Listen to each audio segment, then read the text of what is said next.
Hi friends, ಎಲ್ರಿಗೂ ನಮಸ್ಕಾರ. ಜ್ಞಾನಗಂಗೋತ್ರಿ ಸಂಸ್ಥೆಯ ಇನ್ಕ್ವೆಸ್ಟ್ ಪ್ರಚಲಿತ ಘಟನೆಗಳ ಸರಣಿಗೆ ತಮ್ಮೆಲ್ಲರಿಗೂ ಮತ್ತೊಮ್ಮೆ ಸ್ವಾಗತ. ಇವತ್ತು ನಾವು ಸಂಚಿಕೆ ಸಂಖ್ಯೆ 1042 ಡಿಸ್ಕಸ್ ಮಾಡ್ತಾ ಇದ್ದೇವೆ. ದಿನಾಂಕ 30ನೇ ಜನವರಿ 2026. ಇವತ್ತಿನ ಅಪ್ಡೇಟ್ಸನ್ನು ತಿಳಿಯೋ ಮುನ್ನ ಕಳೆದ ಸಂಚಿಕೆ 2 ಪ್ರಶ್ನೆಗಳ ಸರಿ ಉತ್ತರಗಳು, ಪ್ರಶ್ನೆ ಸಂಖ್ಯೆ 1ಕ್ಕೆ ಆಪ್ಷನ್ ಡಿ ಮತ್ತು ಪ್ರಶ್ನೆ ಸಂಖ್ಯೆ 2ಕ್ಕೆ ಆಪ್ಷನ್ ಸಿ ಸರಿ ಉತ್ತರವಾಗಿರುತ್ತೆ. ಹಾಗಿದ್ರೆ ಇವತ್ತಿನ ಮೊದಲನೇ ಪ್ರಶ್ನೆಗೆ ಬರೋಣ. ಜೀವಂತ ಬೇರು ಸೇತುವೆಗಳು ಪ್ರಾಥಮಿಕವಾಗಿ ಯಾವ ಭಾರತೀಯ ರಾಜ್ಯದಲ್ಲಿ ಕಂಡುಬರುತ್ತವೆ? The living root bridges are primarily found in which Indian state? So ನಾನು ಮಾತಾಡ್ತಾ ಇರ್ತಕ್ಕಂಥದ್ದು ಒಂದು ಸೇತುವೆ, ಬ್ರಿಡ್ಜ್ ಏನಿರುತ್ತೆ, ಸೊ ಇದನ್ನು ಕೃತಕವಾಗಿ ನಾವು ನಿರ್ಮಾಣ ಮಾಡದೆ ಮರಗಳಿಂದ ತಮ್ಮ ಬೇರುಗಳನ್ನು ಡೈರೆಕ್ಷನ್ ಮಾಡುವ ಮುಖಾಂತರ ಅಥವಾ ಅದನ್ನು ಹಬ್ಬಿಸುವ ಮುಖಾಂತರ ಒಂದು ಸೇತುವೆಯನ್ನು ಕಟ್ಟಲಾಗಿರುತ್ತೆ. ಸೊ ಇದು ಯಾಕೆ ಸುದ್ದಿಯಲ್ಲಿದೆ ಅನ್ನೋದನ್ನು ನಾನು ಮುಂದೆ ಮಾತಾಡ್ತೇನೆ. ಸೊ ಈ ರೀತಿಯ ಒಂದು ಬಯೋಲಾಜಿಕಲ್ ಬ್ರಿಡ್ಜ್ ಅಂತಕ್ಕಂಥದ್ದು ಯಾವ ರಾಜ್ಯದಲ್ಲಿದೆ ಅನ್ನೋದು ನಮ್ಮ ಪ್ರಶ್ನೆ ಆಗಿರುತ್ತೆ. ಸೊ ಈ ಪ್ರಶ್ನೆಗೆ ಸರಿಯಾದ ಉತ್ತರ ಮೇಘಾಲಯದಲ್ಲಿ ಈ ಒಂದು ಬಯೋಲಾಜಿಕಲ್ ಬ್ರಿಡ್ಜನ್ನು ನಾವು ನೋಡ್ಬೋದಾಗಿರುತ್ತೆ. ಸೊ ಈ ಚಿತ್ರದಲ್ಲಿ ನೀವು ಕಾಣ್ಬೋದಾಗಿರುತ್ತೆ. ಸೊ ಇದು ನೈಸರ್ಗಿಕವಾಗಿ ಈ ಒಂದು ಮರಗಳ ಬೇರುಗಳಿಂದ ರಚನೆ ಆಗಿರ್ತಕ್ಕಂಥ ಒಂದು ಸೇತುವೆ ಆಗಿರುತ್ತೆ. ಸೊ ಈ ಸೇತುವೆ ನ್ಯಾಚುರಲ್ ಆಗಿ ಫಾರ್ಮೇಷನ್ ಆಗಿರ್ತಕ್ಕಂಥದ್ದು. ಈ ಬೇರುಗಳನ್ನು ಹಬ್ಬಿಸುವ ಮುಖಾಂತರ ಸೊ ಅದನ್ನು ಡೈರೆಕ್ಟ್ ಮಾಡಿರ್ತಾರೆ. ಅಂದರೆ ತನ್ನಷ್ಟಕ್ಕೆ ತಾನೇ ಅದು ಬ್ರಿಡ್ಜ್ ರೂಪದಲ್ಲಿ ಬೆಳೆದಿರೋದಿಲ್ಲ. ಅಲ್ಲಿರ್ತಕ್ಕಂಥ ಟ್ರೈಬಲ್ ಪಾಪ್ಯುಲೇಷನ್ ಅಥವಾ ಬುಡಕಟ್ಟು ಜನಾಂಗದವರು ಅದಕ್ಕೆ ಸಪೋರ್ಟನ್ನು ಮಾಡುವ ಮುಖಾಂತರ ಸೊ ಈ ಒಂದು ಸೇತುವೆಯನ್ನು ನಿರ್ಮಾಣ ಮಾಡಲಾಗಿರುತ್ತೆ. ಸೊ ಈ ಒಂದು ಸೇತುವೆ ಈಗ ಸುದ್ದಿಯಲ್ಲಿರಲಿಕ್ಕೆ ಕಾರಣ ಏನು ಅಂದರೆ, India submits Meghalaya's living root bridges to UNESCO. So ಯುನೆಸ್ಕೋಗೆ ನಮ್ಮ ಭಾರತ ರಾಷ್ಟ್ರ ಯುನೆಸ್ಕೋಗೆ ಈ ಒಂದು ಜೀವಂತ ಬೇರುಗಳೇನಿರುತ್ತೆ ಅದನ್ನು ಯುನೆಸ್ಕೋ ಪಟ್ಟಿಗೆ ಸೇರಿಸುವ ಉದ್ದೇಶದಿಂದ ಅದರ ಮಾಹಿತಿಯನ್ನು ನಮ್ಮ ಭಾರತ ರಾಷ್ಟ್ರದ ವತಿಯಿಂದ ಯುನೆಸ್ಕೋಗೆ ಈಗ ಸಬ್ಮಿಟ್ ಮಾಡಲಾಗಿರುತ್ತೆ ಅಥವಾ ಸಲ್ಲಿಸಲಾಗಿರುತ್ತೆ. ಸೊ ಅದರಿಂದ ಇದು ಸುದ್ದಿಯಲ್ಲಿರ್ತಕ್ಕಂಥ ವಿಷಯವಾಗಿರುತ್ತೆ. ಸೊ ಇದರ ಬಗ್ಗೆ ನಾವಿಲ್ಲಿ ಸಂಪೂರ್ಣವಾಗಿ ಡಿಸ್ಕಸ್ ಮಾಡೋಣ. So India submits living root bridges of Meghalaya for UNESCO world heritage status. ಅಂದರೆ ಯುನೆಸ್ಕೋ ವಿಶ್ವ ಪರಂಪರೆಯ ಸ್ಥಾನಮಾನವನ್ನು ಪಡೀಲಿಕ್ಕೆ ಮೇಘಾಲಯದ ಈ ಒಂದು ಜೀವಂತ ಬೇರು ಸೇತುವೆಗಳೇನಿರುತ್ತೆ ಸೊ ಇದನ್ನು ನಮ್ಮ ಭಾರತ ದೇಶ ಯುನೆಸ್ಕೋಗೆ ಈಗ ಸಲ್ಲಿಕೆ ಮಾಡಿರುತ್ತೆ. ಸೊ ಇದು represents unique bio engineering and indigenous knowledge. ಅಂದರೆ ಈ ಒಂದು ಸೇತುವೆ ಏನಿರುತ್ತೆ ಇದು ಅನನ್ಯ ಇಂಜಿನಿಯರಿಂಗ್ ವರ್ಕ್ ಅಥವಾ ಜೈವಿಕ ಇಂಜಿನಿಯರಿಂಗ್ ಅಂತ ನಾವು ಇದನ್ನು ಹೇಳ್ಬೋದಾಗಿರುತ್ತೆ. ಅದ್ರ ಜೊತೆಗೆ ನಮ್ಮ ದೇಶೀಯ ಜ್ಞಾನವನ್ನು ಪ್ರತಿನಿಧಿಸುತ್ತೆ. ಯಾಕಂದರೆ ನಾನು ಮುಂಚೆನೇ ಹೇಳಿದಾಗೆ ಅದು ತನ್ನಷ್ಟಕ್ಕೆ ತಾನೇ ಅದು ಆ ಒಂದು ಬ್ರಿಡ್ಜ್ ರೂಪದಲ್ಲಿ ಫಾರ್ಮೇಷನ್ ಆಗಿರೋದಿಲ್ಲ. ಅಲ್ಲಿರ್ತಕ್ಕಂಥ ಬುಡಕಟ್ಟು ಜನಾಂಗ ಅದನ್ನು ಸಪೋರ್ಟ್ ಮಾಡಿರ್ತಾರೆ. ಅದನ್ನೇ ನಾವು ಟ್ರೆಡಿಷನಲ್ ಲ್ಯಾಂಗ್ವೇಜ್ ಅಥವಾ ದೇಶೀಯ ಜ್ಞಾನ ಅಂತ ಹೇಳ್ತಕ್ಕಂಥದ್ದು. ಸೊ ಎರಡನ್ನೂ ಕೂಡ ಪ್ರತಿನಿಧಿಸ್ತಕ್ಕಂಥ ಒಂದು ಜೀವಂತ ಬೇರಿನ ಒಂದು ಸೇತುವೆಯಾಗಿ ನಾವು ಇದನ್ನು ನೋಡ್ಬೋದಾಗಿರುತ್ತೆ. ಅದ್ರ ಜೊತೆಗೆ so they are found mainly in Meghalaya. So ಇದು ಕಂಡು ಬರ್ತಕ್ಕಂಥದ್ದು ಮೇಘಾಲಯದಲ್ಲಿ, concentrated in Khasi and Jaintia hills. So ಇದರ ಈ ಮೇಘಾಲಯದಲ್ಲಿ ಇರ್ತಕ್ಕಂಥ ಬುಡಕಟ್ಟು ಜನಾಂಗಗಳು ಅಥವಾ ಈ ಒಂದು ಬೆಟ್ಟಗಳು, ಇದನ್ನು ನಾವು ಕಾಸಿ ಮತ್ತು ಜೈಂತಿಯ ಬೆಟ್ಟಗಳು ಅಂತ ಹೇಳ್ತೇವೆ. ಸೊ ಈ ಒಂದು ಕಾಸಿ ಮತ್ತು ಜೈಂತಿಯ ಬೆಟ್ಟಗಳಲ್ಲಿ ಈ ಒಂದು ಲಿವಿಂಗ್ ಬಯೋ ಬ್ರಿಡ್ಜಸ್ಗಳನ್ನು ನಾವು ಹೆಚ್ಚಾಗಿ ನೋಡ್ಬೋದಾಗಿರುತ್ತೆ. So built across rivers and streams. ಅಂದರೆ ಚಿಕ್ಕ ಚಿಕ್ಕ ಒಂದು ನದಿಗಳಾಗಿರ್ಬೋದು ಅಥವಾ ತೊರೆಗಳಾಗಿರ್ಬೋದು. ಸೊ ಇವುಗಳನ್ನು ದಾಟಲಿಕ್ಕೆ ಅವರು ಈ ಜೀವಂತ ಬೇರಿನ ಸೇತುವೆಗಳನ್ನು ಇಲ್ಲಿ ಹೆಚ್ಚಾಗಿ ಬಳಸ್ತಕ್ಕಂಥದ್ದನ್ನು ನಾವಿಲ್ಲಿ ಗಮನಿಸಬಹುದಾಗಿರುತ್ತೆ. ಹಾಗಿದ್ರೆ what are living root bridges ಅಂದರೆ ಏನು? ಜೀವಂತ ಬೇರು ಸೇತುವೆಗಳು ಯಾವುವು ಅಂತ ನಾವಿಲ್ಲಿ ಡಿಸ್ಕಸ್ ಮಾಡೋದಾದರೆ, so these are made by training aerial roots of rubber fig tree. ಅಂದರೆ ಇದನ್ನು ಯಾವ ಮರದ ಬೇರುಗಳಿಂದ ಈ ಒಂದು ಸೇತುವೆಗಳನ್ನು ನಿರ್ಮಾಣ ಮಾಡಲಾಗಿರುತ್ತೆ ಅಂದರೆ ರಬ್ಬರ್ ಅಂಜೂರದ ಮರಗಳು. ಸೊ ಇದು ನಮಗೆ ಗೊತ್ತಿರಬೇಕಾಗಿರುತ್ತೆ. ಸೊ ರಬ್ಬರ್ ಅಂಜೂರದ ಮರಗಳು, ಇದನ್ನು ನಾವು ಸೈಂಟಿಫಿಕಲಿ ಫೀಕಸ್ ಎಲಾಸ್ಟಿಕಾ ಅಂತ ಕರಿತೇವೆ. ಸೊ ಈ ಒಂದು ಫೀಕಲ್ ಎಲಾಸ್ಟಿಕಾದ ಏರಿಯಲ್ ರೂಟ್ಸ್ ಏನಿರುತ್ತೆ, ಏರಿಯಲ್ ಅಂದರೆ ಆ ಒಂದು ಕಾಂಡದ ಮೇಲೆ ಬೆಳೀತಕ್ಕಂಥ ಒಂದು ಬೇರುಗಳೇನಿರುತ್ತೆ, ಆ ಬೇರುಗಳನ್ನು ಹಬ್ಬಿಸುವ ಮೂಲಕ ನಿರ್ಮಿಸಲಾಗಿರ್ತಕ್ಕಂಥ ಒಂದು ಸೇತುವೆಗಳನ್ನು ನಾವು ಜೀವಂತ ಬೇರು ಸೇತುವೆಗಳು ಅಂತ ಕರೀತಕ್ಕಂಥದ್ದು. Roots grow stronger over time. ಅಂದರೆ ದಿನ ಕಳೆದಂತೆ ಅದು ತನ್ನ ಬೇರುಗಳೇನಿರುತ್ತೆ ಅದು ತುಂಬ ಬಲಿಷ್ಠವಾಗಿ ರಚನೆಗೊಳ್ಳಲಿಕ್ಕೆ ಪ್ರಾರಂಭವಾಗುತ್ತೆ. ಸೊ ಈ ರೀತಿಯ ಬೇರುಗಳನ್ನು ನಾವು ಜೀವಂತ ಬೇರುಗಳು ಅಂತ ಕರೀತೇವೆ. Can last for hundreds of years. ಅಂದರೆ 100 ವರ್ಷಗಳ ಕಾಲ ಅದು ಬಾಳಿಕೆ ಬರ್ತಕ್ಕಂಥ ಒಂದು ಬೇರುಗಳಾಗಿ ನಾವು ಇದನ್ನು ನೋಡ್ಬೋದಾಗಿರುತ್ತೆ. ಹಾಗಿದ್ರೆ ಸೊ ಇದರಲ್ಲಿ ಒಂದು ಕಲ್ಚರಲ್ ಸಿಗ್ನಿಫಿಕೆನ್ಸ್ ಅಥವಾ ಸಾಂಸ್ಕೃತಿಕ ಮಹತ್ವ ಕೂಡ ಇದೆ. ಆ ಕಲ್ಚರಲ್ ಸಿಗ್ನಿಫಿಕೆನ್ಸ್ ಏನು ಅಂತ ನಾವು ನೋಡೋದಾದ್ರೆ, created and maintained by indigenous Khasi and Jaintia community, ಅಂದ್ರೆ ಅಲ್ಲಿರ್ತಕ್ಕಂಥ ಸ್ಥಳೀಯ ಕಾಸಿ ಮತ್ತು ಜೈಂತಿಯ ಸಮುದಾಯಗಳೇನಿರ್ತವೆ, ಸೊ ಅವು ಆ ಸಮುದಾಯದ ಜನರು ಇದನ್ನ ಬೆಳೆಸಿ ನಿರ್ವಹಣೆಗೆ ಒಳಪಟ್ಟಿರ್ತಕ್ಕಂಥ ಒಂದು ಬೇರುಗಳಾಗಿ ನಾವು ಇದನ್ನ ನೋಡ್ಬೋದಾಗಿರುತ್ತೆ. So knowledge pass down through generations, ಅಂದ್ರೆ ಈ ಒಂದು ಜ್ಞಾನ ಏನಿದೆ ಅಂದ್ರೆ ಜೀವಂತ ಬೇರುಗಳನ್ನ ಯಾವ ರೀತಿ ಬೆಳೆಸ್ಬೇಕಂತಕ್ಕಂಥ ಒಂದು ಜ್ಞಾನ ಏನಿದೆ ಅದು ಒಂದು ಪೀಳಿಗೆಯಿಂದ ಇನ್ನೊಂದು ಪೀಳಿಗೆಗೆ ಅದು ವರ್ಗಾವಣೆ ಆಗ್ತಾ ಇರ್ತಕ್ಕಂಥದ್ದು. ಸೊ ಆ ಒಂದು ಕಾರಣದಿಂದ ಹೇಳ್ತಕ್ಕಂಥದ್ದು ಈ ಬೇರುಗಳು ನೂರಾರು ವರ್ಷಗಳ ಕಾಲ ಬೆಲೆ ಬಾಳ್ತಕ್ಕಂಥ ಅಥವಾ ನಮಗೆ ಒಂದು ಲೈಫ್ ಅನ್ನ ಕೊಡ್ತಕ್ಕಂಥ ಒಂದು ಸೇತುವೆಗಳಾಗಿ ನಾವು ಇದನ್ನ ಬಳಸಬಹುದಾಗಿರುತ್ತೆ. And symbol of harmony between humans and nature, ಅಂದ್ರೆ ಪರಿಸರ ಮತ್ತೆ ಮಾನವರ ನಡುವೆ ಒಂದು ಸಾಮರಸ್ಯದ ಗುರುತಾಗಿ ಈ ಒಂದು ಬೇರುಗಳನ್ನ ನಾವಿಲ್ಲಿ ಕಾಣಬಹುದಾಗಿರುತ್ತೆ. ಹಾಗಿದ್ರೆ ಸೊ ಈ ಒಂದು ಬೇರುಗಳಿಂದ ಆಗ್ತಕ್ಕಂಥ ಇಕೋಲಾಜಿಕಲ್ ಇಂಪಾರ್ಟೆನ್ಸ್ ಅಥವಾ ಪರಿಸರ ಪ್ರಾಮುಖ್ಯತೆ ಏನು ಅಂತ ನಾವು ನೋಡೋದಾದ್ರೆ, ಕ್ಲೈಮೇಟ್ ರೆಸಿಲಿಯಂಟ್ ಇನ್ಫ್ರಾಸ್ಟ್ರಕ್ಚರ್, ಅಂದ್ರೆ ಹವಾಮಾನ ಸ್ಥಿತಿ ಸ್ಥಾಪಕ ಮೂಲ ಸೌಕರ್ಯ. ಸೊ ನಾವೇನಾದ್ರೂ ಕೃತಕವಾಗಿ ಒಂದು ಸೇತುವೆಯನ್ನು ಕಟ್ಟಿದಾಗ ತುಂಬಾ ತೀವ್ರವಾಗಿ ಅಲ್ಲಿ ಫ್ಲಡ್ಸ್ ಅಥವಾ ಪ್ರವಾಹಗಳಾದಾಗ ಸೊ ಆ ಒಂದು ಮೂಲ ಸೌಕರ್ಯ ಕುಸಿತಕ್ಕಂಥ ಒಂದು ಸಾಧ್ಯತೆ ಇರುತ್ತೆ. ಇದು ಜೀವಂತವಾಗಿರೋದ್ರಿಂದ ಅಥವಾ ನೈಸರ್ಗಿಕವಾಗಿರೋದ್ರಿಂದ ತುಂಬಾ ಸದೃಢವಾಗಿರ್ತಕ್ಕಂಥ ಒಂದು ಸೇತುವೆ ಆಗಿರುತ್ತೆ. ಸೊ ಅದರಿಂದ ಹವಾಮಾನ ಪರಿಸ್ಥಿತಿಗಳನ್ನ ತಡೆದುಕೊಳ್ಳುವಷ್ಟು ಸದೃಢವಾಗಿರ್ತಕ್ಕಂಥ ಒಂದು ಸೇತುವೆಯಾಗಿ ನಾವು ಇದನ್ನ ನೋಡಬಹುದಾಗಿರುತ್ತೆ. Adapted to floods and heavy rainfall, ಪ್ರವಾಹ ಮತ್ತು ಭಾರಿ ಮಳೆಗೆ ಹೊಂದಿಕೊಳ್ತಕ್ಕಂಥ ಒಂದು ಸಾಧ್ಯತೆ ಇರತಕ್ಕಂಥ ಒಂದು ಬೇರುಗಳಾಗಿ ನಾವು ಇದನ್ನ ನೋಡಬಹುದಾಗಿರುತ್ತೆ. So with all that minimum environmental footprint, ಅಂದ್ರೆ ಇದು ನೈಸರ್ಗಿಕವಾಗಿ ಮರದ ಬೇರುಗಳಿಂದನೇ ಉತ್ಪತ್ತಿ ಆಗೋದ್ರಿಂದ ಸೊ ಇದರಿಂದ ಯಾವುದೇ ಪರಿಸರಕ್ಕೆ ಹಾನಿ ಉಂಟಾಗೋದಿಲ್ಲ. ನಾವು ಯಾವುದೇ ಒಂದು ಕೃತಕವಾಗಿ ನಿರ್ಮಾಣ ಮಾಡಿದಾಗ ಸೊ ಅಲ್ಲಿ ಸಾಕಷ್ಟು ಹ್ಯೂಮನ್ ಇನ್ವಾಲ್ವ್ಮೆಂಟ್ ಇರುತ್ತೆ, ಅಲ್ಲಿ ಸಾಕಷ್ಟು ಪೊಲ್ಯೂಷನ್ ಆಗುತ್ತೆ. ಬಟ್ ಈ ಒಂದು ಲಿವಿಂಗ್ ರೂಟ್ಸ್ ನಿಂದ ಯಾವುದೇ ರೀತಿಯ ಪರಿಸರದ ಮೇಲೆ ದುಷ್ಪರಿಣಾಮವನ್ನ ಬೀರೋದಿಲ್ಲ. And promotes biodiversity conservation, so ಇದರಿಂದ ಜೀವ ವೈವಿಧ್ಯತೆಯ ಸಂರಕ್ಷಣೆ ಕೂಡ ಆಗುತ್ತೆ. ಇದರ ಅರ್ಥ ಏನು ಅಂದ್ರೆ ಆ ಮರಗಳನ್ನ ಸಂರಕ್ಷಣೆ ಮಾಡಬೇಕಾಗಿರುತ್ತೆ, ಯಾಕಂದ್ರೆ ಮರಗಳಿಲ್ಲದೆ ಆ ಬೇರುಗಳು ಇರಕ್ಕೆ ಸಾಧ್ಯ ಇಲ್ಲ. ಸೊ ಅದರಿಂದ ಈ ಒಂದು ಸೇತುವೆಗಳ ಮುಖಾಂತರ ಆ ಮರಗಳನ್ನ ನಾವು ಪ್ರೊಟೆಕ್ಟ್ ಮಾಡಿದಾಗ ಆ ಮರಗಳ ಮೇಲೆ ಅವಲಂಬಿತವಾಗಿರ್ತಕ್ಕಂಥ ಜೀವಿಗಳನ್ನ ಕೂಡ ನಾವು ಪರೋಕ್ಷವಾಗಿ ಪ್ರೊಟೆಕ್ಟ್ ಮಾಡ್ತೇವೆ.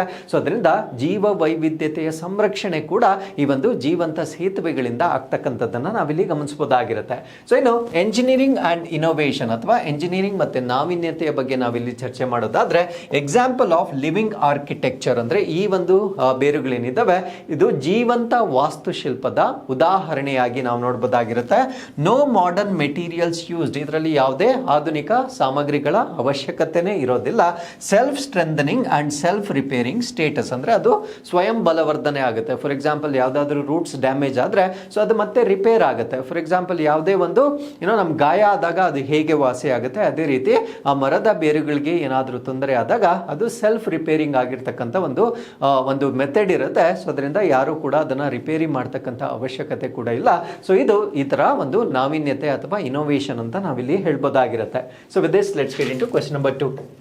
2026ರ ಗಣರಾಜ್ಯೋತ್ಸವದ ಪೆರೇಡ್ನಲ್ಲಿ 3 ಸೇವೆಗಳಲ್ಲಿ ಅತ್ಯುನ್ನತ ಮಾರ್ಚಿಂಗ್ ತುಕಡಿಯಾಗಿ ಪ್ರಶಸ್ತಿಯನ್ನು ಪಡೆದ ಸೇನೆ ಯಾವುದು?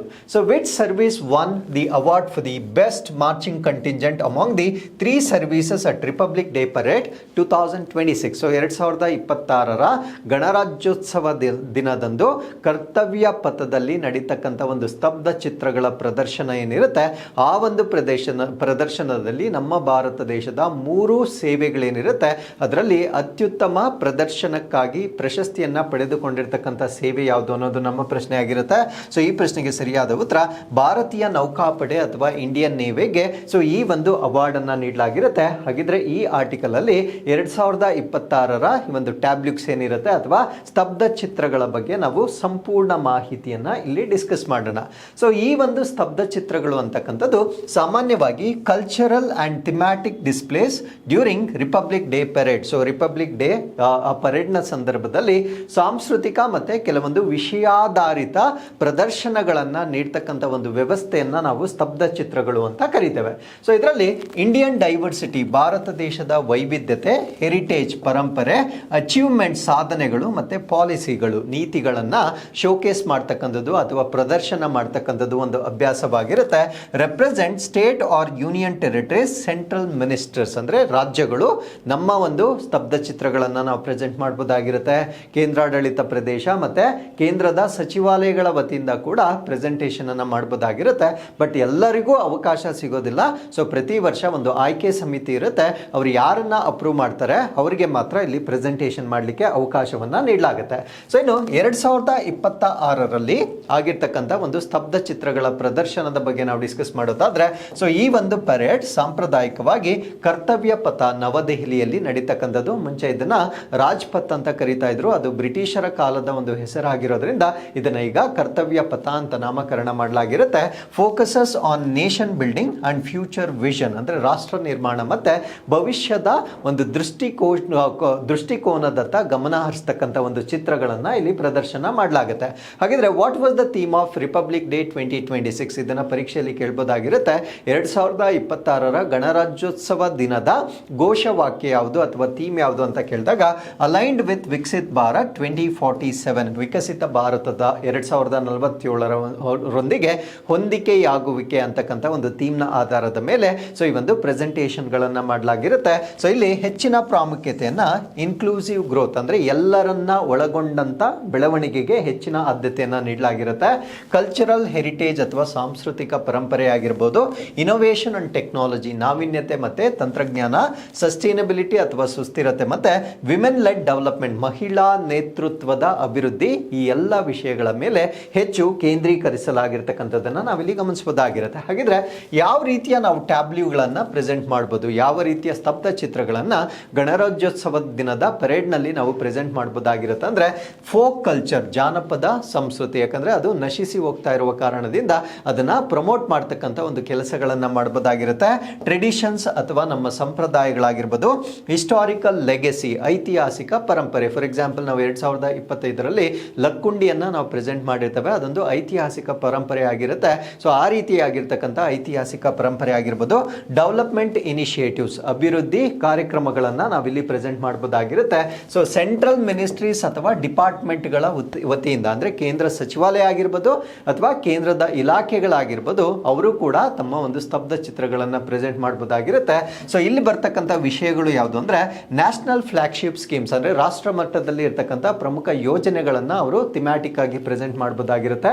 Social economic and technological progress, ಅಂದ್ರೆ ನಮ್ಮ ದೇಶದಲ್ಲಾಗಿರ್ತಕ್ಕಂಥ ಸಾಮಾಜಿಕ ಆರ್ಥಿಕ ಮತ್ತು ತಾಂತ್ರಿಕ ಪ್ರಗತಿಗೆ ಸಂಬಂಧಪಟ್ಟಂತೆ ಚಿತ್ರಗಳನ್ನ ಅಲ್ಲಿ ಪ್ರೆಸೆಂಟ್ ಮಾಡಲಿಕ್ಕೆ ಅವಕಾಶವನ್ನ ನೀಡಲಾಗಿರುತ್ತೆ. ಇನ್ನು ಹೈಲೈಟ್ಸ್ ಆಫ್ ಟ್ಯಾಬ್ಲ್ಯೂಸ್ ಅಂದ್ರೆ ಸ್ತಬ್ಧ ಚಿತ್ರಗಳ ಪ್ರಮುಖ ಅಂಶಗಳನ್ನ ನಾವು ನೋಡೋದಾದ್ರೆ blend of traditional and modernity, ಅಂದ್ರೆ ಸಂಪ್ರದಾಯ ಮತ್ತೆ ಆಧುನಿಕತೆಯ ಮಿಶ್ರಣ. ಇದಕ್ಕೆ ಬೆಸ್ಟ್ ಎಕ್ಸಾಂಪಲ್ ಕೊಡೋದಾದ್ರೆ ನಮ್ಮ Karnataka.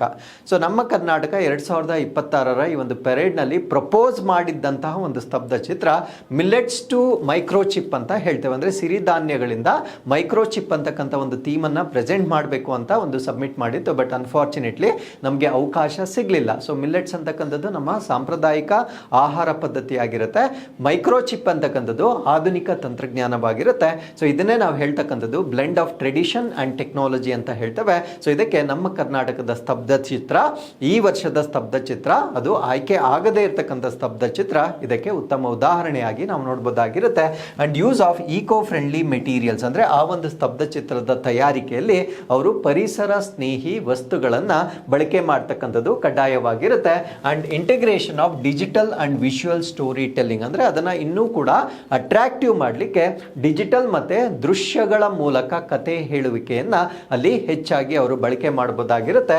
Focus on people centric governance, ಅಂದ್ರೆ ಜನ ಕೇಂದ್ರಿತ ಆಡಳಿತದತ್ತ ಹೆಚ್ಚು ಗಮನಹರಿಸ್ತಕ್ಕಂಥ ಒಂದು ಚಿತ್ರಗಳಿಗೆ ಇಲ್ಲಿ ಹೆಚ್ಚಿನ ಆದ್ಯತೆಯನ್ನ ನೀಡ್ತಕ್ಕಂಥದ್ದನ್ನ ನಾವಿಲ್ಲಿ ಗಮನಿಸಬಹುದಾಗಿರುತ್ತೆ. ಹಾಗಿದ್ರೆ ಸೊ ಲಿಸ್ಟ್ ಆಫ್ ಪಾರ್ಟಿಸಿಪೆಂಟ್ಸ್, ಅಂದ್ರೆ ಭಾಗವಹಿಸುವವರ ಪಟ್ಟಿಯನ್ನ ನಾವಿಲ್ಲಿ ನೋಡೋದಾದ್ರೆ selected States and union territories, ಅಂದ್ರೆ ಯಾವ ಯಾವ ರಾಜ್ಯಗಳು ಆಯ್ಕೆ ಆಗ್ತವೆ, ಯಾವ ಯಾವ ಕೇಂದ್ರಾಡಳಿತ ಪ್ರದೇಶಗಳು ಆಯ್ಕೆ ಆಗ್ತವೆ, ಸೊ ಇವುಗಳಿಗೆ ಒಂದು ಅವಕಾಶವನ್ನ ನೀಡಲಾಗುತ್ತೆ. ಸೊ ಸೆಂಟ್ರಲ್ ಮಿನಿಸ್ಟ್ರೀಸ್ ಮತ್ತೆ ಆರ್ಗನೈಸೇಷನ್ಸ್, ಕೇಂದ್ರ ಸಚಿವಾಲಯಗಳು ಮತ್ತು ಸಂಸ್ಥೆಗಳು ನೀಡಬಹುದಾಗಿರುತ್ತೆ. Selection through multi stage expert evaluation, ಅಂದ್ರೆ ಇಲ್ಲಿ ಅನೇಕ ಹಂತಗಳಲ್ಲಿ ಒಂದು ಮೌಲ್ಯಮಾಪನ ಮಾಡುವ ಮುಖಾಂತರ ಸೊ ಈ ಒಂದು ಸ್ತಬ್ಧ ಚಿತ್ರಗಳ ಆಯ್ಕೆ ಅಂತಕ್ಕಂಥದ್ದನ್ನ ನಡೆಸಲಾಗುತ್ತೆ. ಸೊ ಇಷ್ಟು ಈ ಒಂದು ಪ್ರೆಸೆಂಟೇಷನ್ಗೆ ಸಂಬಂಧಪಟ್ಟಂತೆ ಗೊತ್ತಿರಬೇಕಾಗಿರುತ್ತೆ. ಇನ್ನು ಜಡ್ಜಿಂಗ್ ಮತ್ತೆ ಎವ್ಯಾಲ್ಯೂಯೇಷನ್, ಅಂದ್ರೆ ತೀರ್ಪು ಮತ್ತು ಮೌಲ್ಯಮಾಪನ ಹೇಗೆ ನಡೆಯುತ್ತೆ ಅಂತ ನಾವು ನೋಡೋದಾದ್ರೆ ಥೀಮ್ ರಿಲೆವೆನ್ಸ್, ಅಂದ್ರೆ ಅವರ ಥೀಮ್ ಏನಿರುತ್ತೆ ಅದರ ಪ್ರಸ್ತುತತೆ ಈಗಿನ ಒಂದು ಸಮಾಜಕ್ಕೆ ಅದು ಎಷ್ಟು ಪ್ರಸ್ತುತವಾಗಿದೆ ಅದನ್ನು ಚೆಕ್ ಮಾಡಲಾಗುತ್ತೆ. ವಿಜುವಲ್ ಇಂಪ್ಯಾಕ್ಟ್ ಅಂದರೆ ಅದು ನೋಡಲಿಕ್ಕೆ ಎಷ್ಟು ಅಟ್ರಾಕ್ಟಿವ್ ಆಗಿದೆ ಅದನ್ನು ಚೆಕ್ ಮಾಡಲಾಗುತ್ತೆ. ಇನೋವೇಷನ್ ಅದರಲ್ಲಿರ್ತಕ್ಕಂಥ ನಾವೀನ್ಯತೆಯನ್ನು ಗುರುತಿಸಲಾಗುತ್ತೆ. ಕಲ್ಚರಲ್ ಅಥೆಂಟಿಸಿಟಿ ಅಂದರೆ ಸಾಂಸ್ಕೃತಿಕ ಸತ್ಯಾಸತ್ಯತೆ ಅಂದರೆ we cannot present something which is not real. So ಆ ಒಂದು ಸತ್ಯಾಸತ್ಯತೆ ಏನಿರುತ್ತೆ ಸೊ ಅದನ್ನು ಮಾತ್ರ ಪ್ರೆಸೆಂಟ್ ಮಾಡಲಿಕ್ಕೆ ಅವಕಾಶವನ್ನು ನೀಡಲಾಗುತ್ತೆ. ಮೆಸೇಜ್ ಕ್ಲಾರಿಟಿ ಅಂದರೆ ನೀವೇನು ಸಂದೇಶವನ್ನು ಕೊಡ್ತಾ ಇದ್ದೀರಾ ಅದರ ಸ್ಪಷ್ಟತೆ, ಯಾಕಂದರೆ ಅಲ್ಲಿ ಯಾರೂ ಅದನ್ನು ಎಕ್ಸ್ಪ್ಲೇನ್ ಮಾಡೋದಿಲ್ಲ, ನೋಡಿದ ಕೂಡಲೇ ಅದು ಸೆಲ್ಫ್ ಎಕ್ಸ್ಪ್ಲನೇಟರಿ ಥರ ಇರಬೇಕಾಗಿರುತ್ತೆ. ಆ ಒಂದು ಸ್ಪಷ್ಟತೆ ಎಷ್ಟರ ಮಟ್ಟಿಗೆ ಇದೆ, ಸೊ ಇವೆಲ್ಲ ಪ್ಯಾರಾಮೀಟರ್ಸನ್ನು ತೆಗೆದುಕೊಂಡು ಆ ಒಂದು ತೀರ್ಪು ಅಥವಾ ಮೌಲ್ಯಮಾಪನವನ್ನು ಮಾಡ್ತಕ್ಕಂಥದ್ದನ್ನು ನಾವಿಲ್ಲಿ ಗಮನಿಸಬಹುದಾಗಿರುತ್ತೆ. ಹಾಗಿದ್ರೆ ಸೊ ಈ ವರ್ಷದ ವಿನ್ನರ್ಸ್ ಯಾರು ಅಂತ ನಾವು ನೋಡೋದಾದ್ರೆ ಬೆಸ್ಟ್ ಸ್ಟೇಟ್ ಮತ್ತೆ UT ಉತ್ತಮ ರಾಜ್ಯ ಮತ್ತು ಕೇಂದ್ರಾಡಳಿತ ಪ್ರದೇಶ ಈ ಒಂದು ಕ್ಯಾಟಗರಿಯಲ್ಲಿ ಬೆಸ್ಟ್ ಸೆಂಟ್ರಲ್ ಮಿನಿಸ್ಟ್ರಿ ಡಿಪಾರ್ಟ್ಮೆಂಟ್ ಅಥವಾ ಇದೊಂದು ಕ್ಯಾಟಗರಿಯಲ್ಲಿ ಅವಾರ್ಡ್ ಕೊಡ್ತಾರೆ. ಸೆಂಟ್ರಲ್ ಮಿನಿಸ್ಟ್ರಿ ಕೇಂದ್ರ ಸಚಿವಾಲಯ ಅಥವಾ ಕೇಂದ್ರದ ಒಂದು ಇಲಾಖೆ, ಇವೆರಡು ಕ್ಯಾಟಗರೀಸ್ಗಳಲ್ಲಿ ಸಾಮಾನ್ಯವಾಗಿ ಅವಾರ್ಡ್ ಅನ್ನ ಕೊಡ್ತಕ್ಕಂಥದ್ದು. ಅದ್ರ ಜೊತೆಗೆ ಸ್ಪೆಷಲ್ ಜ್ಯೂರಿ ಅವಾರ್ಡ್ ವಿಶೇಷ ತೀರ್ಪುಗಾರರ ಪ್ರಶಸ್ತಿ ಅಂತ ಕೊಡ್ತಾರೆ. ಇನ್ನೊಂದು ಪಾಪ್ಯುಲರ್ ಚಾಯ್ಸ್ ಅವಾರ್ಡ್ ಅಂತ ಕೊಡ್ತಾರೆ. ಅಂದ್ರೆ ನಮ್ಮ ಒಂದು ವೋಟಿಂಗ್ ಅನ್ನ ಮಾಡಿಸಲಾಗುತ್ತೆ ಸಾರ್ವಜನಿಕರ ಒಂದು ಮತದಾನದ ಮುಖಾಂತರ ಕೂಡ. ಸೊ ಬೆಸ್ಟ್ ಟ್ಯಾಬ್ಲ್ಯೂ ಯಾವುದು ಅಂತಕ್ಕಂಥ ಒಂದು ಅವಾರ್ಡ್ ಅನ್ನ ಸೊ ಈ ರೀತಿಯ ವಿಶೇಷ ಕ್ಯಾಟಗರೀಸ್ಗಳಲ್ಲಿ ಅವಾರ್ಡ್ಗಳನ್ನ ನೀಡಲಾಗುತ್ತೆ. ಸೊ ಇನ್ನು 2026ರ ವಿನ್ನರ್ಸ್ ಅನ್ನ ನಾವು ನೋಡೋದಾದ್ರೆ ಈ ಮಾರ್ಚಿಂಗ್ ಕಂಟಿಂಜೆಂಟ್ ಅಮಾಂಗ್ 3 ಸರ್ವೀಸಸ್ ಅಂದರೆ ನಮ್ಮ ಭಾರತ ದೇಶದ ವಾಯು ಮಿಲಿಟರಿ ಮತ್ತು ನೌಕಾ ಈ 3 ಸೇವೆಗಳೇನಿರುತ್ತೆ ಸೊ ಆ 3 ಸೇವೆಗಳಲ್ಲಿ ಅತ್ಯುತ್ತಮ ಪಥಸಂಚಲನ ಮಾಡಿರ್ತಕ್ಕಂಥ ತಂಡ ಭಾರತೀಯ ನೌಕಾಪಡೆಗೆ ಮೊದಲ ಸ್ಥಾನವನ್ನು ನೀಡಲಾಗಿರುತ್ತೆ. So best marching contingent among CAPF and other auxiliary forces ಅಂದರೆ CAPF ಆಗಿರ್ಬೋದು ಅಥವಾ ಇತರ ಸಹಾಯಕ ಪಡೆಗಳ ಅತ್ಯುತ್ತಮ ಮೆರವಣಿಗೆ ತಂಡವಾಗಿ ದೆಹಲಿ ಪೊಲೀಸ್ಗೆ ಈ ವರ್ಷದ ಅವಾರ್ಡ್ ಅನ್ನ ನೀಡಲಾಗಿರುತ್ತೆ. ಟಾಪ್ 3 ಟ್ಯಾಬ್ಲ್ಯೂಸ್ ಅಂದ್ರೆ ಅಗ್ರ 3 ಸ್ಥಾನವನ್ನ ಪಡೆದಿರತಕ್ಕಂತ ರಾಜ್ಯ ಅಥವಾ ಕೇಂದ್ರಾಡಳಿತ ಪ್ರದೇಶದ ಕ್ಯಾಟಗರಿಯಲ್ಲಿ ಮೊದಲ ಸ್ಥಾನದಲ್ಲಿ ಮಹಾರಾಷ್ಟ್ರಗೆ ಅವಾರ್ಡ್ ಅನ್ನ ನೀಡಲಾಗಿರುತ್ತೆ. ಅವರು ಗಣೇಶೋತ್ಸವ ಆತ್ಮನಿರ್ಭರತೆಯ ಸಂಕೇತವಾಗಿ ಅವರು ಪ್ರೆಸೆಂಟ್ ಮಾಡಿರ್ತಾರೆ. ಸೊ ಇದಕ್ಕೆ ಮೊದಲ ಸ್ಥಾನವನ್ನ ನೀಡಲಾಗಿರುತ್ತೆ. ಎರಡನೇದು ಜಮ್ಮು ಮತ್ತೆ ಕಾಶ್ಮೀರ್ಗೆ ಅವಾರ್ಡ್ ಅನ್ನ ನೀಡಲಾಗಿರುತ್ತೆ.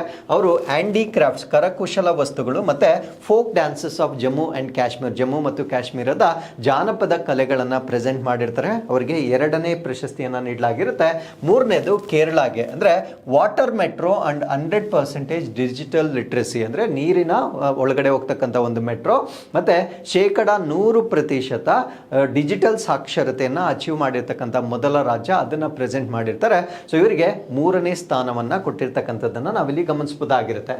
ಇನ್ನು ಬೆಸ್ಟ್ ಟ್ಯಾಬ್ಲ್ಯೂ ಫ್ರಮ್ ಸೆಂಟ್ರಲ್ ಮಿನಿಸ್ಟ್ರೀಸ್ ಮತ್ತೆ ಡಿಪಾರ್ಟ್ಮೆಂಟ್ಸ್ ಅಂದರೆ ಕೇಂದ್ರ ಸಚಿವಾಲಯಗಳು ಅಥವಾ ಇಲಾಖೆಗಳ ಈ ಒಂದು ಕ್ಯಾಟಗರಿಯಲ್ಲಿ ಮಿನಿಸ್ಟ್ರಿ ಆಫ್ ಕಲ್ಚರ್ ಅಥವಾ ಸಂಸ್ಕೃತಿ ಸಚಿವಾಲಯಕ್ಕೆ ಅವಾರ್ಡ್ ಅನ್ನು ನೀಡಲಾಗಿರುತ್ತೆ. ಅವರು Vande Mataram the soul cry of a nation Vande Mataram ಒಂದು ರಾಷ್ಟ್ರದ ಆತ್ಮದ ಕೂಗು ಅಂತಕ್ಕಂಥ ಒಂದು ಥೀಮ್ ಅನ್ನ ಪ್ರೆಸೆಂಟ್ ಮಾಡಿರ್ತಾರೆ. ಸೊ ಅವರಿಗೆ ಈ ಮಿನಿಸ್ಟ್ರಿ ಆಫ್ ಕಲ್ಚರ್ಗೆ ಈ ಒಂದು ಕ್ಯಾಟಗರಿಯಲ್ಲಿ ಮೊದಲ ಸ್ಥಾನವನ್ನ ನೀಡಲಾಗಿರುತ್ತೆ. ಇನ್ನು ಸ್ಪೆಷಲ್ ಪ್ರೈಸ್ ಅಂದರೆ ವಿಶೇಷ ಬಹುಮಾನ ಈ ಒಂದು ಕ್ಯಾಟಗರಿಯಲ್ಲಿ ಸೆಂಟ್ರಲ್ ಪಬ್ಲಿಕ್ ವರ್ಕ್ಸ್ ಡಿಪಾರ್ಟ್ಮೆಂಟ್ಗೆ ನೀಡಲಾಗಿರುತ್ತೆ. ಅಂದರೆ ಕೇಂದ್ರ ಲೋಕೋಪಯೋಗಿ ಇಲಾಖೆಗೆ ಈ ಒಂದು ಸ್ಪೆಷಲ್ ಪ್ರೈಸ್ ಅನ್ನ ನೀಡಲಾಗಿರುತ್ತೆ. ಒಂದೇ ಮಾತರಂ ಕಮಾಮರೇಷನ್ ಆಫ್ 150 ಇಯರ್ಸ್ ಅಂದರೆ ಒಂದೇ ಮಾತರಂನ ನಾವೇನು ರಚನೆ ಮಾಡಿ 150 ವರ್ಷಗಳು ಕಂಪ್ಲೀಟ್ ಆಗಿರುತ್ತೆ ಆ ಒಂದು ಥೀಮ್ ಅನ್ನ ಅವರು ಪ್ರೆಸೆಂಟ್ ಮಾಡಿರ್ತಾರೆ. ಸೊ ಅವರಿಗೆ ವಿಶೇಷ ಬಹುಮಾನವನ್ನ ಕೂಡ ಈ ವರ್ಷ ನೀಡಲಾಗಿರುತ್ತೆ. So with this let's get into question number 3. ಶಿಶು ಮರಣ ದರ ಎಂಬ ಪದವು ಈ ಕೆಳಗಿನವುಗಳನ್ನು ಸೂಚಿಸುತ್ತದೆ. The term infant mortality rate refers to. So ನಾನು ಮಾತಾಡ್ತಾ ಇರ್ತಕ್ಕಂಥದ್ದು what is the definition of infant mortality rate ಅಂತಕ್ಕಂಥದ್ದು ನನ್ನ ಪ್ರಶ್ನೆ ಆಗಿರುತ್ತೆ. ಸೊ ಈ ಪ್ರಶ್ನೆಗೆ ಸರಿಯಾದ ಉತ್ತರ 1,000 ಜನನಗಳಿಗೆ 1 ವರ್ಷಕ್ಕಿಂತ ಕಡಿಮೆ ವಯಸ್ಸಿನ ಶಿಶುಗಳ ಸಾವುಗಳು. Deaths of infants below 1 year per 1 lakh live births ಅಂದರೆ 1 ಲಕ್ಷ ತಾಯಂದಿರು ಜೀವಂತ ಜನನವನ್ನ ಮಕ್ಕಳಿಗೆ ಕೊಟ್ಟಾಗ ಅದರಲ್ಲಿ ಅವರು 1 ವರ್ಷ ತುಂಬುವ ವೇಳೆಗೆ ಅಂದರೆ ಮೊದಲ ಹುಟ್ಟು ಹಬ್ಬವನ್ನು ಆಚರಿಸಿಕೊಳ್ಳುವುದಕ್ಕಿಂತ ಮುಂಚೆ ಆ ಮಕ್ಕಳಲ್ಲಿ ಎಷ್ಟು ಜನರ ಸಾವಾಗುತ್ತೆ ಅದನ್ನು ನಾವೇನಂತ ಕರಿತೀವಿ ಅಂದರೆ ಇನ್ಫ್ಯಾಂಟ್ ಮಾರ್ಟಾಲಿಟಿ ರೇಟ್ ಅಂತ ಹೇಳ್ತೇವೆ. ಸೊ ಇದರ ಬಗ್ಗೆ ನಾವು ಪ್ರಶ್ನೆಯನ್ನು ಕೊಡಲಿಕ್ಕೆ ಕಾರಣ ಏನು ಅಂದರೆ ನಮ್ಮ ಕರ್ನಾಟಕದಲ್ಲಿ ಕಳೆದ 10 ವರ್ಷಗಳಲ್ಲಿ 55% ಶಿಶು ಮರಣ ಪ್ರಮಾಣ ಅಂತಕ್ಕಂಥದ್ದು ಕಡಿಮೆ ಆಗಿರ್ತಕ್ಕಂಥ ಒಂದು ವರದಿಯಾಗಿರುತ್ತೆ. ಸೊ ಈ ಒಂದು ವರದಿಯ ಬಗ್ಗೆ ನಾವಿಲ್ಲಿ ಡಿಸ್ಕಸ್ ಮಾಡೋಣ. ಸೊ ನಮ್ಮ ಕರ್ನಾಟಕದ ಸುದ್ದಿ ಆಗಿರೋದ್ರಿಂದ so this is very very important information for your your examination. So as for the data, Karnataka infant mortality rate reduced by 55% in 10 years.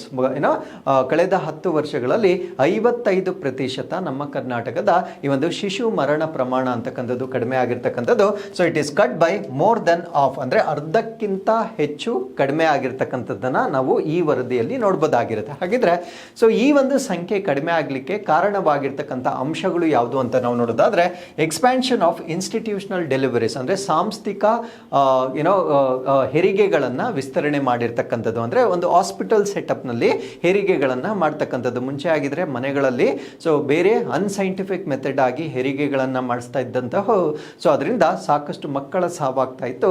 ಈಗ ಸಾಂಸ್ಥಿಕ ಹೆರಿಗೆಗಳನ್ನ ಮಾಡುತ್ತಿರುವ ಕಾರಣದಿಂದ ಸ್ಪೆಷಲೈಸ್ಡ್ ಡಾಕ್ಟರ್ ಏನಿರ್ತಾರೆ ಅವರ ಸೂಪರ್ವಿಷನ್ ಅಲ್ಲಿ ನಡೆಯೋದ್ರಿಂದ ಸೊ ಈ ಒಂದು ಮರಣ ಪ್ರಮಾಣ ಕಡಿಮೆ ಆಗಿರ್ತಕ್ಕಂಥದ್ದು. Better access to skilled birth attendants, ಅಂದ್ರೆ ನುರಿತ ಜನನ ಪರಿಚಾರಕರು ಯಾರಿರ್ತಾರೆ ಸೊ ಅವರ ಉತ್ತಮ ಪ್ರವೇಶ, ಅಂದ್ರೆ ಅವರ ಲಭ್ಯತೆ ಹೆಚ್ಚಿರ್ತಕ್ಕಂಥದ್ದು ಇನ್ನೊಂದು ಕಾರಣವಾಗಿರುತ್ತೆ. And strengthen new born care infrastructure, ಅಂದ್ರೆ ನವಜಾತ ಶಿಶುಗಳ ಆರೈಕೆ ಮೂಲಸೌಕರ್ಯ ಬಲವರ್ಧನೆ ಆಗಿರೋದು. ಸೊ ಎಲ್ಲ ಪಾಯಿಂಟ್ಸ್ ನಿಮಗೆ ಎಸ್ಸೆ ರೈಟಿಂಗ್ ಮತ್ತೆ ಮೇನ್ಸ್ ಆನ್ಸರ್ ರೈಟಿಂಗ್ ಬಹಳ ಇಂಪಾರ್ಟೆಂಟ್ ಆಗಿರುತ್ತೆ. ಸೊ ಇನ್ನು ಹೆಲ್ತ್ ಸಿಸ್ಟಮ್ ಇಂಪ್ರೂವ್ಮೆಂಟ್, ಅಂದ್ರೆ ಈ ಒಂದು ಆರೋಗ್ಯ ವ್ಯವಸ್ಥೆಯಲ್ಲಿ ಯಾವ ಸುಧಾರಣೆಗಳು ಈ ಮಾರ್ಟಾಲಿಟಿ ರೇಟ್ ಅನ್ನ ಕಡಿಮೆ ಮಾಡಲಿಕ್ಕೆ ಸಹಾಯ ಮಾಡಿದೆ ಅಂತ ನಾವಿಲ್ಲಿ ನೋಡೋದಾದ್ರೆ, new born care corners in labour rooms, ಅಂದ್ರೆ ಹೆರಿಗೆ ಕೊಠಡಿಗಳಲ್ಲಿ ನವಜಾತ ಶಿಶುಗಳ ಆರೈಕೆ ಕಾರ್ನರ್ಗಳನ್ನ ಸ್ಥಾಪನೆ ಮಾಡಿರ್ತಕ್ಕಂಥದ್ದು. ಯಾಕಂದ್ರೆ ಈ ಚೈಲ್ಡ್ ಮಾರ್ಟಾಲಿಟಿ ರೇಟ್ ಅಂತ, ಮೆಟರ್ನಲ್ ಮಾರ್ಟಾಲಿಟಿ ರೇಟ್ ಅಂತಕ್ಕಂಥದ್ದು ಮಕ್ಕಳ ಜನನದ ನಂತರ ಅವರು ಉಳ್ಕೊಳ್ಬೇಕು. ಸೊ 1 ವರ್ಷಕ್ಕೆ ಮುಂಚೆ ಅವ್ರೇನಾದ್ರೂ ನಿಧನರಾದ್ರೆ ಅವರು ಸಾವಿನ ಸಂಖ್ಯೆಗೆ ಆಡ್ ಆಗ್ತಾರೆ. ಸೊ ಜನನದ ನಂತರ ನಾವು ಎಷ್ಟು ಆರೈಕೆ ಮಾಡ್ತಾ ಇದೀವಿ ಅದು ಇಂಪಾರ್ಟೆಂಟ್ ಆಗುತ್ತೆ. ಸೊ ಅದರಿಂದ ಈ ಒಂದು ಆರೈಕೆ ಕಾರ್ನರ್ಗಳನ್ನ ಎಸ್ಟಾಬ್ಲಿಷ್ ಮಾಡಿರ್ತಕ್ಕಂಥದ್ದು. Special new born care units ಗಳನ್ನ ಮಾಡಿರ್ತಾರೆ, ಅಂದ್ರೆ ವಿಶೇಷ ನವಜಾತ ಶಿಶು ಆರೈಕೆ ಘಟಕಗಳನ್ನ ಸ್ಥಾಪನೆ ಮಾಡಿರ್ತಕ್ಕಂಥದ್ದು. ಇದನ್ನ SNCUs ಅಂತ ಕರೀತೇವೆ, new born stabilisation units at taluk levels, ಅಂದ್ರೆ ಪ್ರತಿ ತಾಲೂಕು ಮಟ್ಟದಲ್ಲಿ ನವಜಾತ ಶಿಶು ಸ್ಥಿರೀಕರಣ ಘಟಕಗಳನ್ನ ಎಸ್ಟಾಬ್ಲಿಷ್ ಮಾಡಿರ್ತಕ್ಕಂಥದ್ದು ಕೂಡ ಈ ಒಂದು ಸಂಖ್ಯೆಯಲ್ಲಿ ಇಳಿಕೆ ಆಗ್ಲಿಕ್ಕೆ ಕಾರಣವಾಗಿರುತ್ತೆ. ಹಾಗಿದ್ರೆ ಪ್ರಿವೆಂಟಿವ್ ಮೆಷರ್ಸ್ ಏನು, ಅಂದ್ರೆ ಮಕ್ಕಳು ಸಾವಾಗುವುದನ್ನ ತಡಿಲಿಕ್ಕೆ ನಾವು ಮಾಡಬೇಕಾಗಿರ್ತಕ್ಕಂಥ ಕ್ರಮಗಳೇನು ಅಂತ ನಾವಿಲ್ಲಿ ನೋಡೋದಾದ್ರೆ, ಹೈಯರ್ ಇಮ್ಯುನೈಸೇಷನ್ ಕವರೇಜ್, ಹೆಚ್ಚಿನ ರೋಗ ನಿರೋಧಕ ಶಕ್ತಿಯನ್ನ ನೀಡ್ತಕ್ಕಂಥದ್ದು. ಲಸಿಕೆಗಳನ್ನ ಸರಿಯಾದ ಸಮಯದಲ್ಲಿ ಅವರಿಗೆ ನೀಡುವ ಮುಖಾಂತರ ಆ ಒಂದು ರೋಗ ನಿರೋಧಕ ಶಕ್ತಿಯನ್ನ ಹೆಚ್ಚು ಮಾಡ್ತಕ್ಕಂಥದ್ದು. ಇಂಪ್ರೂವ್ಡ್ ಮೆಟರ್ನಲ್ ನ್ಯೂಟ್ರಿಷನಲ್ ಅವೇರ್ನೆಸ್, ಅಂದ್ರೆ ಸುಧಾರಿತ ತಾಯಿಯ ಪೌಷ್ಟಿಕಾಂಶವನ್ನ ಅರಿವು ಮೂಡಿಸ್ತಕ್ಕಂಥದ್ದು. ಅಂದ್ರೆ ಯಾವ ಪೌಷ್ಟಿಕಾಂಶಗಳನ್ನ ಅವರು ಹೆಚ್ಚಾಗಿ ಸೇವಿಸಬೇಕು, ಬಿಕಾಸ್ ಆ ಒಂದು ವರ್ಷದ ಕಿಂತ ಚಿಕ್ಕದಾಗಿರ್ತಕ್ಕಂಥ ಮಗು ತಾಯಿಯ ಎದೆ ಹಾಲಿನ ಮೇಲೆ ಹೆಚ್ಚು ಅವಲಂಬಿತವಾಗಿರ್ತಕ್ಕಂಥದ್ದು. ಸೊ ತಾಯಿ ಸರಿಯಾದ ಪೋಷಕಾಂಶಗಳನ್ನ ಸೇವನೆ ಮಾಡಿದ್ರೆ ಆ ಪೋಷಕಾಂಶಗಳು ಮಗುವಿಗೆ ವರ್ಗಾವಣೆ ಆಗ್ತಕ್ಕಂಥದ್ದು. ಸೊ ಅದರಿಂದ ಯಾವ ರೀತಿಯ ಪೋಷಕಾಂಶಗಳು ಉತ್ತಮವಾಗಿರುತ್ತೆ ಆ ಒಂದು ಅರಿವನ್ನ ಮೂಡಿಸ್ತಕ್ಕಂಥದ್ದು ಕೂಡ ಒಂದು ಉತ್ತಮವಾಗಿರ್ತಕ್ಕಂಥ ಡೆವಲಪ್ಮೆಂಟ್ ಆಗಿರುತ್ತೆ. Early detection of high risk pregnancies, ಅಂದ್ರೆ ಯಾವುದಾದ್ರೂ ಒಂದು ಹೆರಿಗೆಗಳು ಹೆಚ್ಚಿನ ಅಪಾಯದಿಂದ ಕೂಡಿದ್ದರೆ ಅದನ್ನ ಮುಂಚಿತವಾಗಿ ಪತ್ತೆ ಹಚ್ಚಿ ಅದನ್ನ ಸುರಕ್ಷಿತವಾಗಿ ಹೆರಿಗೆ ಮಾಡ್ತಕ್ಕಂಥದ್ದನ್ನ ನಾವು ಈ ಒಂದು ತಡೆಗಟ್ಟುವ ಕ್ರಮಗಳಾಗಿ ನಾವಿಲ್ಲಿ ನೋಡ್ಬೋದಾಗಿರುತ್ತೆ. ಸೊ ಇನ್ನು ಬ್ರಾಡರ್ ಇಂಪ್ಯಾಕ್ಟ್, ಸೊ ಈ ಒಂದು ಶಿಶು ಮರಣ ಪ್ರಮಾಣ ಕಡಿಮೆ ಆಗಿರೋದ್ರಿಂದ ಓವರ್ ಆಲ್ ಒಟ್ಟಾರೆಯಾಗಿ ನಮ್ಗಾಗ್ತಕ್ಕಂಥ ಬೆನಿಫಿಟ್ಸ್ ಏನು ಅಂತ ನಾವಿಲ್ಲಿ ಡಿಸ್ಕಸ್ ಮಾಡೋದಾದ್ರೆ, better maternal and child health outcomes, ಅಂದ್ರೆ ಉತ್ತಮ ತಾಯಿ ಮತ್ತೆ ಮಕ್ಕಳ ಆರೋಗ್ಯದ ಫಲಿತಾಂಶಗಳನ್ನು ನಾವು ನೋಡ್ಬೋದಾಗಿರುತ್ತೆ. ಸ್ಟ್ರಾಂಗರ್ ಹ್ಯೂಮನ್ ಕ್ಯಾಪಿಟಲ್ ಡೆವಲಪ್ಮೆಂಟ್, ಅಂದ್ರೆ ಒಂದು ದೇಶದ ಅತ್ಯುತ್ತಮ ಸಂಪನ್ಮೂಲ ಯಾವುದು ಅಂದ್ರೆ ಜನಸಂಪನ್ಮೂಲ.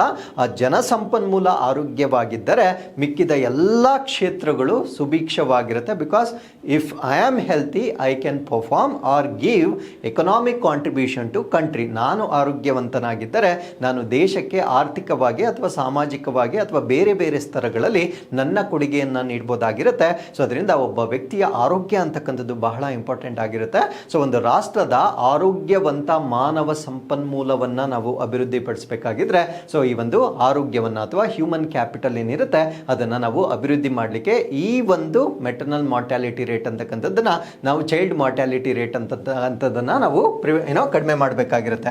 So long term social and economic benefits ಅಂದರೆ ದೀರ್ಘಾವಧಿಯ ಸಾಮಾಜಿಕ ಮತ್ತು ಆರ್ಥಿಕ ಪ್ರಯೋಜನ ಆಗುತ್ತೆ. ಸೊ ಯಾವಾಗ ಒಬ್ಬ ವ್ಯಕ್ತಿ ಆರೋಗ್ಯವಂತನಾಗಿರ್ತಾನೆ, ಸೊ ಸೋಷಿಯಲಿ ಕೂಡ ಅವರು ಉತ್ತಮವಾಗಿರ್ತಕ್ಕಂಥ ಒಂದು ಬಿಹೇವಿಯರ್ ಅಥವಾ ನಡವಳಿಕೆ ಕೂಡ ಇರುತ್ತೆ. ಅದ್ರ ಜೊತೆಗೆ ಆರ್ಥಿಕ ಪ್ರಯೋಜನಗಳು ಕೂಡ ಇರುತ್ತೆ. Because I work and I contribute to the society or to the government ಅಂತಕ್ಕಂಥದ್ದನ್ನು ಸೊ ನಾವಿಲ್ಲಿ ಸರಳವಾಗಿ ಅರ್ಥ ಮಾಡ್ಕೊಳ್ಬೋದಾಗಿರುತ್ತೆ. ಸೊ ಇಷ್ಟು ಈ ಒಂದು ಈ ಥರ ಕಡಿಮೆ ಆಗಿರುವುದರ ಒಂದು ಬೆನಿಫಿಟ್ಸ್ ಆಗಿ ನಾವು ನೋಡ್ಬೋದಾಗಿರುತ್ತೆ. ಸೊ ಇಷ್ಟೆಲ್ಲ ಕಡಿಮೆ ಆಗಿದ್ರು ಕೂಡ ಸ್ಟಿಲ್ ದೇರ್ ಆರ್ ಚಾಲೆಂಜಸ್, ಕೆಲವೊಂದು ಸವಾಲುಗಳನ್ನು ನಾವಿಲ್ಲಿ ನೋಡ್ಬೋದಾಗಿರುತ್ತೆ. ಸೊ ಚೈಲ್ಡ್ ಮ್ಯಾಲ್ ನ್ಯೂಟ್ರಿಷನ್ ಸ್ಟಿಲ್ ಪರ್ಸಿಸ್, ಅಂದರೆ ಮಗು ಜನನದವರೆಗೂ ಸರಿ, ಸೊ ಬಟ್ ಜನನದ ನಂತರ ಈ ಅಪೌಷ್ಟಿಕತೆ ಅಂತಕ್ಕಂಥದ್ದು ಇನ್ನೂ ಕೂಡ ಬಗೆಹರಿಯದ ಸಮಸ್ಯೆ ಆಗಿರುತ್ತೆ. ಸೊ ಇದನ್ನು ಕೂಡ ನಾವು ಟೇಕ್ ಕೇರ್ ಮಾಡಬೇಕಾಗಿರುತ್ತೆ. ಡಿಸ್ಟ್ರಿಕ್ಟ್ ಲೆವೆಲ್ ಡಿಸ್ಪ್ಯಾರಿಟೀಸ್ ರಿಮೇನ್, ಅಂದರೆ ಕೆಲವೊಂದು ಜಿಲ್ಲೆಗಳಲ್ಲಿ ಉತ್ತಮ ಆರೈಕೆ ಇರುತ್ತೆ, ಕೆಲವೊಂದು ಜಿಲ್ಲೆಗಳಲ್ಲಿ ಇನ್ನೂ ಮೂಲಸೌಕರ್ಯಗಳ ಅಭಿವೃದ್ಧಿಯ ಕೊರತೆ ಇರುತ್ತೆ. ಆ ಒಂದು ಅಸಮಾನತೆಗಳೇನಿರುತ್ತೆ ಅದರ ಬಗ್ಗೆ ನಾವು ನೋಡಬೇಕಾಗಿರುತ್ತೆ. And need to sustain progress in vulnerable regions, ಅಂದರೆ ಎಲ್ಲಿ ದುರ್ಬಲ ಪ್ರದೇಶಗಳಿರ್ತವೆ ಅಲ್ಲಿ ನಾವು ಪ್ರಗತಿಯನ್ನು ಹೆಚ್ಚು ಮಾಡ್ತಕ್ಕಂಥ ಒಂದು ಪ್ರಯತ್ನಗಳನ್ನು ಇನ್ನೂ ಮಾಡಬೇಕಾಗಿರ್ತಕ್ಕಂಥದ್ದು ಈಗ ಬಾಕಿ ಉಳಿದಿರುತ್ತೆ. ಸೊ ಇಲ್ಲಿಗೆ ಇವತ್ತಿನ ಎಲ್ಲ ಅಪ್ಡೇಟ್ಸ್ಗಳು ಕಂಪ್ಲೀಟ್ ಆಗಿರುತ್ತೆ. So with this we have come to inquest challenge number 1042. So ಇದು ಪ್ರಶ್ನೆ ಸಂಖ್ಯೆ 1. ಇಲ್ಲಿ ವಿಡಿಯೋನ ಪಾಸ್ ಮಾಡ್ಕೊಳ್ಳಿ. ಸೊ ಇದು ಪ್ರಶ್ನೆ ಸಂಖ್ಯೆ 2. ಈ 2 ಪ್ರಶ್ನೆಗಳಿಗೆ ನೀವು ಓದಿ ನಿಧಾನವಾಗಿ ಆಪ್ಷನ್ಸನ್ನು ಸ್ಟಡಿ ಮಾಡಿ ಇದಕ್ಕೆ ಉತ್ತರವನ್ನು ನೀಡಬಹುದಾಗಿರುತ್ತೆ. ಸೊ ಮತ್ತೊಮ್ಮೆ ನಾನು ಮುಂದಿನ ಅಪ್ಡೇಟ್ಸ್ನೊಂದಿಗೆ ನಾನು ನಿಮ್ಮನ್ನು ಭೇಟಿ ಆಗ್ತೇನೆ. ಸೊ ಅಲ್ಲಿಯವರೆಗೂ keep reading, take care of your selves, and thank you very much for watching this.